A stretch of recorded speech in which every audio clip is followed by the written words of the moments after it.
Hello viewers, welcome to our channel. నేను మీ చరణ్ పరిమి. ఆంధ్రప్రదేశ్లో కొత్త మద్యం పాలసీకి చంద్రబాబు గారు ఉత్తర్వులు జారీ చేశారు. సో ఇక నుంచి మద్యం బాబులో పంట పండినట్టే. ఎందుకంటే ఈ మద్యానికి సంబంధించి గతం నుంచి కూడా గత ప్రభుత్వం ఎలా దాన్ని డ్యామేజ్ చేసుకుంటూ వచ్చింది. సొంత మద్యం విధానం ఒకటి తీసుకొచ్చి ఈ మద్యం బాబులకి ప్రాణాలతో చెలగాటమాడింది. అలాగే రాష్ట్రానికి ఆదాయాన్ని పెంచుకోవాలనే కోణంలో మద్యం ఇష్టం వచ్చిన బ్రాండ్లు తీసుకొచ్చి నానా రభస చేసిన పరిస్థితి మనం చూసాం. సో ఇప్పుడు మాత్రం మద్యం బ్రాండ్లకు సంబంధించి మళ్ళీ కొత్తగా ఒక పాలసీ తీసుకొని వస్తున్నారు. సో దానికి సంబంధించి గమనిస్తే గత ప్రభుత్వంలో జగన్ ఏం చేశారంటే ఈ ఉన్న మెయిన్ బ్రాండ్స్ ఏవైతే ఉన్నాయో అవన్నీ కూడా మొత్తం వాటిని తీసేసి వాటిని బ్యాన్ చేసి ఇంటర్నేషనల్ బ్రాండ్స్ కావచ్చు, జాతీయ స్థాయి బ్రాండ్స్ కావచ్చు, వీటన్నిటిని తీసేసి లోకల్ బ్రాండ్స్కి ఆయన ఉత్తర్వులు ఇవ్వడము, లోకల్ కంపెనీలకి ఆయన అథారిటీ ఇచ్చేయడంతో ఇష్టానుసారంగా కంపెనీలన్నీ వచ్చేసాయి అన్నమాట. ఆ విధంగా ఏవి పడితే అవి బ్రాండ్స్గా అన్ని రకాల ఒకటే కాదు, అన్ని వైన్లు కానీ బ్రాందీలు కానీ అన్ని బీర్లు కానీ ప్రతిదీ కూడా ఏది పడితే అది తీసుకొని వచ్చేసి చీప్ క్వాలిటీ తీసుకొచ్చి మద్యం బాబులతో చెలగాటమాడారు. మద్యాన్ని పూర్తిగా రద్దు చేస్తామనే స్థాయి నుంచి ఒక పిచ్చి మద్యాన్ని తీసుకొని వచ్చేసి వాళ్ళ ప్రాణాలతో చెలగాటమాడే ప్రయత్నం, వాళ్ళ ఆరోగ్యంతో చెలగాటమాడే ప్రయత్నం చేశారు. అయితే ఈ విషయం మీద మద్యం బాబులు చాలా అసంతృప్తితో ఉండటము, నిజానికి గత ప్రభుత్వంలో ఈ గవర్నమెంట్ మీద పూర్తి స్థాయి అసంతృప్తి కలిగిన వాళ్ళలో వీళ్ళు కూడా ఒకళ్ళు. సో ఈసారి జగన్ ఓడిపోవడానికి కారణం కూడా వీళ్ళ ఓట్లు కూడా కొంత భాగమే అని చెప్పేసి అందరికీ తెలిసిందే. సో ఇలాంటి తరుణంలో ఆయన తీసుకొచ్చిన బ్రాండ్లు కూడా ఎలాంటివి తెచ్చారంటే అసలు అది ఎంత ఆశ్చర్యకరం అంటే, స్పెషల్ స్టేటస్ కోసం పోరాడాలి, స్పెషల్ స్టేటస్ని అడగండి కేంద్ర ప్రభుత్వాన్ని అని ప్రతిపక్షాలు అడుగుతూ ఉంటే సడన్గా ఆ తెల్లారి స్పెషల్ స్టేటస్ అనే పేరుతోటి ఒక మద్యం బ్రాండ్ వచ్చి ఉంటుంది. అలాగే ప్రెసిడెంట్ మెడల్, ఎవరో ఒక వ్యక్తికి లేదా ఎవరో ఒక సెలబ్రిటీకి ఒక ప్రెసిడెంట్ మెడల్, అది పద్మశ్రీలో ఏదో మొత్తానికి ఒకటి వస్తే ఇమీడియట్గా ప్రెసిడెంట్ మెడల్ అనే పేరుతోటి బ్రాండ్. ఇంకా గత వారం క్రితం అయితే ఇంకా పవర్ స్టార్ అని చెప్పేసి ఒక కొత్త బ్రాండే వచ్చేసింది ఏపీలో. అంటే ఎప్పుడైతే పవర్ స్టార్ డిప్యూటీ సీఎంగా బాధ్యతలు తీసుకున్నారో వెంటనే 2 రోజుల్లో పవర్ స్టార్ అనే బ్రాండ్ వచ్చేసింది. ఈ విధంగా ఇష్టానుసారంగా పనికిమాలిన బ్రాండ్స్ అన్నీ తీసుకొచ్చి అటువైపు మనం రాష్ట్ర హక్కులు అభివృద్ధి గురించి మాట్లాడుతూ ఉంటే ఇవి లేకపోగా వీటికి సంబంధించిన పేర్లతోటి బ్రాండ్లు రావడం అంటే ఎంత అవమానకరమైన పని, అది ఒక ఇన్సల్టింగ్ లాగా కనపడింది అనమాట. ఇప్పుడు ఆ బ్రాండ్లన్నింటినీ బ్యాన్ చేయబోతున్నారు. ఇక్కడ ఆ బ్రాండ్లు కనపడకపోవచ్చు. సో ఇప్పుడు అవి పోయి మళ్ళీ కొత్తగా ఏ బ్రాండ్స్ అయితే బ్యాన్ చేసి ఉన్నారో గతంలో, ఈ అంతర్జాతీయ బ్రాండ్స్ కావచ్చు, అలాగే జాతీయ స్థాయి బ్రాండ్స్ కావచ్చు, దేశీయ కంపెనీలు, ఇవన్నీ మళ్ళీ వచ్చే అవకాశం ఉంది.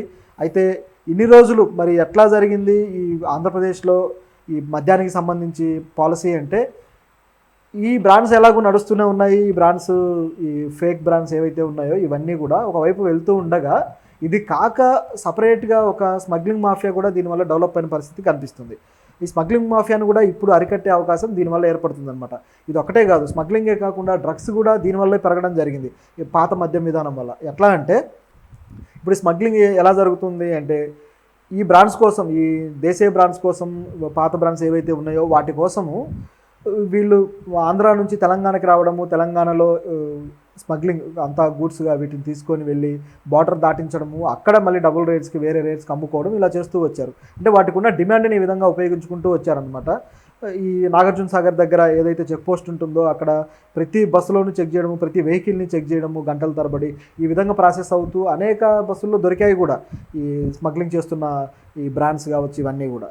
అలాగే ఈ విజయవాడ హైవేలో కూడా అనేకం దొరికాయి సూర్యాపేట ఈ బార్డర్ తర్వాత. సో ఇట్లా జరుగుతూ వచ్చిన పరిస్థితిలో ఇక ఈ స్మగ్లింగ్ మాఫియా ఒకటి తయారైపోయింది ఆల్టర్నేట్గా. ఇది ఒకటి కంటిన్యూ అవుతున్న టైంలో మరొకటి ఏం జరిగిందంటే, ఈ మద్యం ఏదైతే తీసుకున్న మద్యం ఉందో, ఈ కొత్తగా వచ్చిన ఈ పిచ్చి మద్యం ఏదైతే ఉందో, ఇది తీసుకోవటం వల్ల యువత బాగా మెంటల్గా, సైకలాజికల్గా కాస్త ఇబ్బందులు పడ్డము, అవి వాటి డోస్ సరిపోక వాళ్ళు ఇంకా డోస్ కావాలని చెప్పేసి వీళ్ళు డ్రగ్స్ వైపు మళ్ళడం జరుగుతూ వచ్చింది. ఏపీలో డ్రగ్స్, ఈ గంజాయి కానీ ఈ వినియోగం పెరగడానికి ఇది కూడా ఒక విధమైన కారణమైంది. సో ఆ విధంగా యువత జీవితాలను నిర్వీర్యం చేయడానికి ఈ పనికిమాలిన మద్యం అనేది చాలా కీలక పాత్ర పోషించిన పరిస్థితి ఉందన్నమాట. ఇప్పుడు ఆ మద్యాన్ని రద్దు చేయడం వల్ల, అయితే ప్రభుత్వం చెప్పిన రీజన్లు కూడా మరీ హాస్యాస్పదంగా, ఏమాత్రం నిజాయితీ లేకుండా ఉన్నాయి. ఇలాంటి మద్యం తేవడం వల్ల వీళ్ళు తగ్గిస్తారు, లేదా మద్యం రేట్లు పెంచడం వల్ల తాగడం తగ్గిస్తారు అని చెప్పి. వ్యసనాలకు అలా ఉండదు. ఏవైనా అవసరాలు అయితే అవసరాలు తగ్గించుకుంటారు, లగ్జరీస్ అయితే లగ్జరీస్ తగ్గించుకుంటారు. కానీ వ్యసనాలకు అలా ఉండదు. వ్యసనం అనేది ఏ స్థాయికైనా మనిషిని దిగజారుస్తుంది. ఇప్పుడు ఈ డ్రగ్ ఎడిక్షన్ అనేది వ్యసనం కాబట్టే అందరూ కంట్రోల్ చేయాలని చెప్పేసి పోలీస్ శాఖలు కూడా చెప్పడం జరుగుతుంది. ఒకవేళ ఆ వ్యసనాన్ని కంట్రోల్ చేయకపోతే ఏమవుతుంది? దానివల్ల మానసికంగా వేరే అనేక రుగ్మతలు వచ్చి, అలాగే శారీరకంగా అనేక రుగ్మతలు వచ్చి వీళ్ళు కొంతమంది క్రిమినల్స్గా మారే పరిస్థితి ఉంది, కొంతమంది తమను తామే హరించుకునే పరిస్థితి ఉంది. ఇట్లా రకరకాలుగా ఉన్నాయి. ఒక అలజడి సమాజంలో క్రియేట్ అయ్యే పరిస్థితి ఉంటుందన్నమాట. దీనికి ఉన్న పరిస్థితి. దీన్ని రేటు పెంచితే వీళ్ళకి విఘ్నత వచ్చేసి, జ్ఞానం వచ్చేసి తగ్గిస్తారు అనుకోవడం మూర్ఖత్వం. ఈ రీజనే కేవలం వాళ్ళ సొంత బ్రాండ్స్ తీసుకొని రావడం కోసం, లేదా ఆదాయాన్ని పెంచుకోవడం కోసం చేసిన ఒక చీప్ బిజినెస్ ట్రిక్ అనమాట. ఇప్పుడు ఆ ట్రిక్ కొంతవరకు వాళ్ళకి పారింది, ఉన్నన్ని రోజులు గడుపుకున్నారు. అది కూడా వాళ్ళకి సంబంధించిన వ్యక్తులే ఇన్నర్గా అందులో ఆ సంస్థల్లో పెట్టుబడి పెట్టేలాగా చేసి, ఆ మద్యం బ్రాండ్స్ సంస్థల్లో పెట్టి వాటి నుంచి లాభాలు దండుకోవడం కోసం ఈ ప్లాన్ అంతా చేశారనేది అందరికీ తెలిసిందే.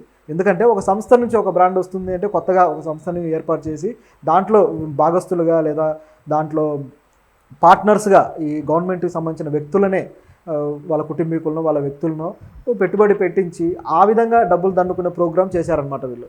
సో మొత్తానికి అది అట్టర్ ఫ్లాప్ అయింది. చాలా రోజులు ఇబ్బంది పడ్డ తర్వాత ఇప్పుడు కొత్తగా చంద్రబాబు గవర్నమెంట్ ఏం చేసిందంటే ఈ మద్యం పాలసీని తీసుకొని వస్తుంది. దీనివల్ల అనేక మళ్ళీ పాత బ్రాండ్స్ ఏవైతే ఉన్నాయో, బ్యాన్ చేసిన బ్రాండ్స్, అవన్నీ మళ్ళీ అందుబాటులోకి వస్తాయి. అయితే దీనివల్ల ఇదేమన్నా మంచి ప్రోగ్రామా, మంచి జరుగుతుందంటే మంచేమీ జరగదు. కాకపోతే దుష్ప్రభావాలు అనేవి కొంత తగ్గే అవకాశం ఉంది. ఏవైతే ఈ డ్రగ్ అడిక్షన్ వైపు వెళ్ళేది కానీ, అలాగే ఈ స్మగ్లింగ్ కానీ, ఇవన్నీ ఈ దుష్ప్రభావాలు తగ్గే అవకాశం అయితే లేకపోలేదు. కాకపోతే ఇంకా కొద్దిగా ఈ మద్యాన్ని అలవాటుని తగ్గించే ప్రోగ్రాం ఏదో ఒకటి చేస్తూ ఉండాలి గవర్నమెంట్. ఎందుకంటే ప్రభుత్వానికి మేజర్ ఆదాయం మద్యం నుంచి రావడం వల్ల ఈ మద్యాన్ని కంట్రోల్ చేయలేని పరిస్థితి ఏర్పడింది అనమాట. ప్రభుత్వం కంట్రోల్ చేస్తే ఇక వాళ్ళ ఖజానాకి గండి పడుతుందన్నమాట. సో ప్రజలకేమో మేము కంట్రోల్ చేస్తామని చెప్తారు, లేదా నిషేధిస్తామని చెప్తారు, కానీ వీళ్ళు చేసేవి చేస్తూనే ఉంటారనమాట. ఇది ఎలా దీన్ని ఈ పరిస్థితిని ఎలా దీన్ని రూపుమాపాలి, ఎలా మేనేజ్ చేయాలనే ఒక ప్రణాళిక అనేది ప్రభుత్వం దగ్గర లేదు, ప్రజల దగ్గర లేదు. దీనికి ప్రణాళికలు కొత్తగా రచించాల్సిన అవసరం ఉంది. అంటే ప్రజలకి ఇబ్బంది కలిగించకుండా మద్యం పాలసీని ఏ విధంగా నడిపించాలి, ప్రజలు కొద్దిగా దాన్ని వదిలేసే పద్ధతి ఏ విధంగా చేయాలనేది ఒకటైతే, ఆదాయానికి గండి పడకుండా వివిధ వేరే రకమైన ఆదాయ మార్గాలు ఎలా క్రియేట్ చేసుకోవాలి. ఇప్పుడు ఆల్టర్నేటివ్గా క్రియేట్ చేసుకుంటేనే అది ప్రభుత్వ ఖజానాకి ఇబ్బంది లేకుండా సర్వైవ్ అవ్వగలుగుతుంది. అలా చేయనప్పుడే లేనిపోని సమస్యలు, ఇలా అప్పులు పెరగడాలు, మళ్ళీ ప్రజల మీద ఆ భారం పడడాలు, మళ్ళీ వీళ్ళు పన్నులు కట్టడాలు, ఇదంతా అవుతుంది. ఇప్పుడు గత ప్రభుత్వంలో కూడా అదే చూసాం కదా.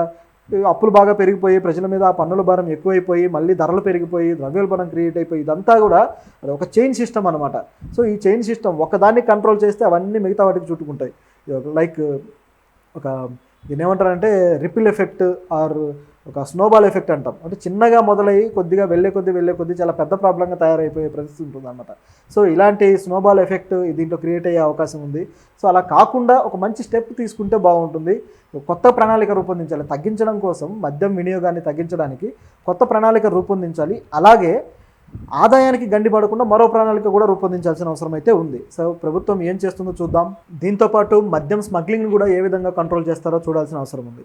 ఎందుకంటే తెలంగాణ నుంచే కాకుండా మిగతా రాష్ట్రాలు, ఇప్పుడు అటువైపు కర్ణాటక నుంచి, అలాగే ఇటు గోవా నుంచి, తర్వాత పాండిచ్చేరి నుంచి, ఈ యానాం నుంచి, ఇట్లా అనేక ప్రాంతాల నుంచి మద్యం స్మగ్లింగ్ జరుగుతూ వస్తుందన్నమాట ఈ విధానం వల్ల. సో దీన్ని కూడా కంట్రోల్ చేయాల్సిన అవసరం ఉంది. ఎందుకంటే ఇది చేయకపోతే ఆ ఆదాయం అనేది అటువైపు వెళ్ళిపోతుంది. ఇక్కడ క్రిమినల్ గ్యాంగ్స్ ఎక్కువైపోయే అవకాశం ఉంది, స్మగ్లింగ్ గ్యాంగ్స్. సో దీన్ని కంట్రోల్ చేస్తేనే మద్యం విధానం అనేది కరెక్ట్గా అమలైనట్టు, మద్యం విధానం న్యాయం జరిగినట్టు. కంట్రోల్ చేయలేకపోతే మాత్రం మళ్ళీ ఇదే నష్టం జరగక తప్పదు. సో దీనికోసం ఏ ప్రణాళికతోటి ప్రభుత్వం ముందుకు వస్తుందో చూడాలి. ఈ మద్యాన్ని కంట్రోల్ చేయడానికి ఏదైతే ఈ శాఖలు ఏవైతే ఉన్నాయో,